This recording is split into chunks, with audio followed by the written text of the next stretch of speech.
Hi, this is Rodney from Rodney Camryn Media and Technology. And the reason I'm doing this video is because I want to do a quick review of the movie that I just saw. It was not the best movie, but it's important that I want the world to know don't give up on it.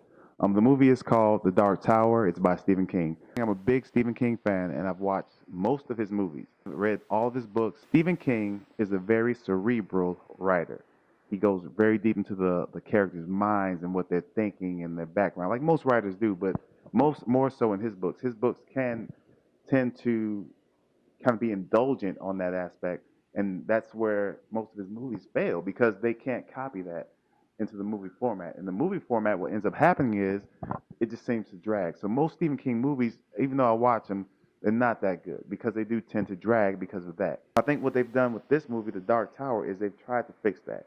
They've made this movie a lot faster. There's a lot more action. There's a lot going on constantly, but they kind of corrected too much, and they are not allowing the people to understand really what's going on because it's a very that whole series is a 7 or 8 book series, and it is extremely, and I do mean extremely, well thought out and deep. So, and it actually, if you read the whole series, he brings in aspects from different books like The Shining, and they even talk about The Shining a little bit in the movie. I don't know how many people actually caught that, but when they talk about The Shine, that's kind of what is going on in The Shining.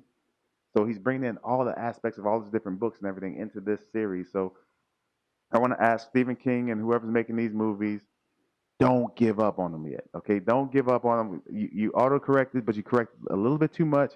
If you come back to the left just a little bit, I think you'll be there. Um, I do think it was a great experience, even though it wasn't everything I thought it should be or could be. It was fun to watch all the stuff happening.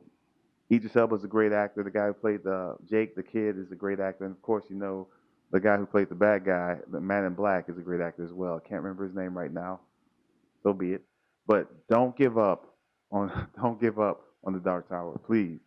Let's keep going with them. There's a lot more of the story that can be told, or even if they reboot it and start from scratch and do the whole series, I think that might be a better idea. Take each book and break each book down and go through the action of each book, but you have to tell that story. You have to take the time to make sure that the audience is invested in these characters, fully invested.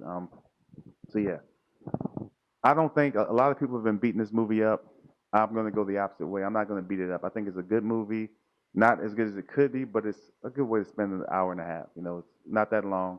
So take the time, go see it, support it, and try and get them to keep making them. We got to keep at this series because a lot of these fantasy novels, they really need to come into the fruition at the theater. I'm Rodney from Rodney Camryn Media and Technology. This is my opinion. So this is my review of The Dark Tower. Please like and subscribe so we can continue to bring you more content. And if you get a chance, go ahead and check us out at www.rc-mediatech.com. Again, www.rc-mediatech.com. Thank you.